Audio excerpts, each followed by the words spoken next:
Fatima, je vais vous raconter mon histoire. Donc j'ai grandi dans un foyer musulman où mon père était très strict, très autoritaire dans sa pratique religieuse et ce qui m'a valu une enfance très difficile, très compliquée. Ma mère, elle était plutôt dans une religion, pratiquait un islam tolérant. Ce qui permettait qu'il y ait des étincelles, des disputes dans le foyer de mes parents et ça a fini par un divorce. Quand ils se sont séparés, ma mère a dû travailler beaucoup plus pour subvenir à nos besoins, donc je me suis retrouvée seule à la maison et ça m'a permis de goûter aux libertés auxquelles je n'avais pas avant, donc je suis partie un peu en dérive dans tout, je n'avais aucune limite. Et j'ai fait ça avec des amis un certain temps et puis j'avais un mal-être en moi, je me rendais compte que ça n'allait pas avec ma personnalité.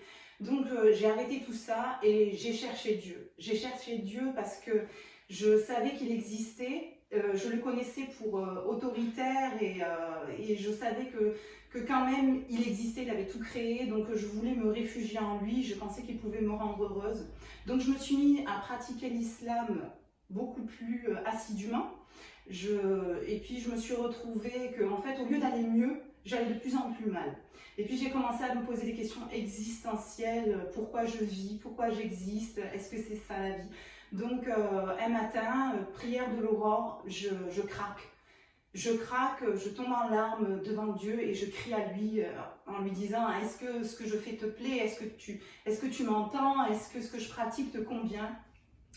Et pas de réponse de suite bien sûr, mais un moment vraiment de larmes. Et j'entends une amie qui vient me visiter et donc je vais la voir, je lui demande ce qu'elle fait là, elle me dit qu'elle vient pour un job à côté. Et puis elle me dit « Dieu a entendu ta prière, Dieu t'aime, mais tu ne pries pas de la bonne façon. » À ce moment-là, je suis bouleversée, je ressens un amour à l'intérieur de moi. Elle commence à me parler de Jésus, de ce qu'il a fait dans sa vie, mais très brièvement, très courtement. Et je suis bouleversée par son témoignage. Elle était musulmane comme moi, Jésus, je ne comprends pas trop. Et puis elle s'en va en me disant « Cherche Jésus, prie-le et il te montrera le chemin. » Donc elle s'en va, je reste avec ça et bien sûr je comprends qu'il ne faut plus que je prie de cette manière, donc de la façon dont je priais avant. Et je comprends qu'il faut que je m'adresse à Dieu en priant Jésus. Mais j'ai pas tout compris en fait. Quand je m'adresse à Jésus, c'est quand je suis pas bien, quand je suis mal. Donc en fait, je m'en sers quand j'en ai besoin. Et puis je vis ma vie comme j'ai envie. Puis je me marie, j'ai une vie sociale remplie, j'ai des enfants, je travaille, j'ai une vie familiale extraordinaire, je renoue les liens avec mon père, mes frères, enfin tout va très bien, sauf que dans mon cœur ça va pas du tout. J'ai un vide, un mal-être que j'arrive pas à expliquer. Et donc, comme je n'arrive pas à l'expliquer, je cherche des noises à mon mari pour trouver en fait des prétextes et des excuses à ces moments où je me sens très mal. Mon mari, lui, commence à aller dans les églises évangéliques parce que ses frères étaient déjà convertis et lui propose de venir. Il y va et quand je le vois à mesure qu'il continue à fréquenter ces lieux, il revient, il change et je me dis tiens, pourquoi pas. Donc, je décide d'aller à la réunion. Et puis, je me retrouve dans un lieu où je me sens bien. J'entends des louanges qui parlent de Dieu, j'aime ça. Et puis arrive un message, le message de la croix. Et là, j'entends parler de Jésus comme j'en ai jamais entendu parler. C'est-à-dire, j'entends parler de ce qu'il a fait, j'entends parler de pourquoi il est venu sur la terre. J'entends que c'est pas qu'un prophète en fait. Dans le Coran, c'est un prophète. Et là, dans ma vie, je comprends que c'est le Fils de Dieu. Enfin, tout ce qui est dit me pénètre et je le comprends. Puis je commence à ressentir cet amour que j'avais ressenti à mes 16 ans. Et là, je sais que c'est lui, je sais que c'est Dieu.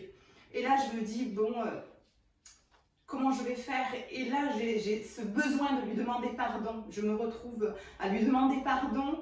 Et il y a un appel, on me demande qui veut de Jésus dans sa vie. Ben, bien sûr, moi, je veux de Jésus parce que je l'avais goûté et puis je l'avais lâché, mais là, je ne voulais plus le lâcher. Donc, à partir de ce jour-là, ma vie a complètement changé. J'ai vécu des bénédictions incroyables. Déjà, le vide qu'il y avait dans mon cœur a été complètement comblé. Des fois, je pleure encore aujourd'hui, mais je sais pourquoi je pleure. J'ai vécu des miracles et des prodiges avec mes enfants. Ils ont été gardés d'un accident de voiture grave. Nous avons vécu des deuils, mais avec le Seigneur. Nous avons vécu des moments de guérison incroyables. Je sais que maintenant, le Seigneur est tous les jours auprès de nous. Donc oui, la vie n'est pas un fleuve tranquille. On a encore des moments difficiles. Mais vraiment, le plus important, c'est c'est que le Seigneur est avec nous, on le sait, on le voit, on le sent. Dans la disette, il est là, dans l'abondance, il est là aussi. Et je vous encourage vraiment à chercher Dieu de tout votre cœur. Parce que vraiment, quand on l'invoque, quand on le cherche, quelle que soit votre confession, quelle que soit vos convictions personnelles, cherchez-le et vous le trouverez. Et d'ailleurs, je voudrais vous partager un psaume qui est donc le psaume 34, le verset 5 à 7, qui dit « J'ai cherché l'Éternel et il m'a répondu. Il m'a délivré de toutes mes frayeurs.